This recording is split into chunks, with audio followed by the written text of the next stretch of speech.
નમસ્કાર, આપ જોઈ રહ્યા છો સ્પાર્ક ટુડે ન્યૂઝ। વડોદરા શહેરમાં થોડાક જ વરસાદમાં પાણી ભરાઈ ગયા છે। કલાલી વિસ્તારમાં પાણી ભરાયા, જેના કારણે વાહન ચાલકો હેરાન થઈ ગયા। સામાજિક કાર્યકરે તંત્ર સામે રોષ ઠાલવ્યો છે।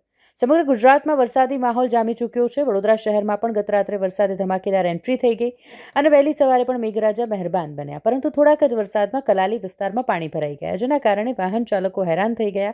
થોડાક જ વરસાદમાં આ પરિસ્થિતિ સર્જાઈ છે। વડોદરા મહાનગરપાલિકાના તંત્રની પોલ ખુલ્લી પડી ગઈ છે, ત્યારે સામાજિક કાર્યકર અતુલ ગામેચીએ તંત્રને આડે હાથ લીધું। દર વર્ષે આ પ્રકારની સમસ્યા સ્થાનિકો વેઠી રહ્યા છે। નગરસેવકોને પણ વારંવાર રજૂઆત કરી, તેમ છતાંય કોઈ પણ પ્રકારનું સમસ્યાનું નિરાકરણ નથી આવતું। લોકોને હાલાકીનો સામનો હજુએ કરવો પડી રહ્યો છે। ત્યારે હવે વડોદરાના મ્યુનિસિપલ કમિશનર અરુણ મહેશ બાબુ જવાબદાર અધિકારીઓ સામે કાર્યવાહી કરે છે કે કેમ, એ જોવું રહ્યું। જે રીતના ગઈકાલ રાત્રે જે વરસાદ પડવાના કારણે અટલાદરાનો મુખ્ય રોડ છે, જે બીલ ચાપડ આગળ જતો મુખ્ય રોડ છે, આ રોડ પર પાણી ભરાઈ ગયા છે।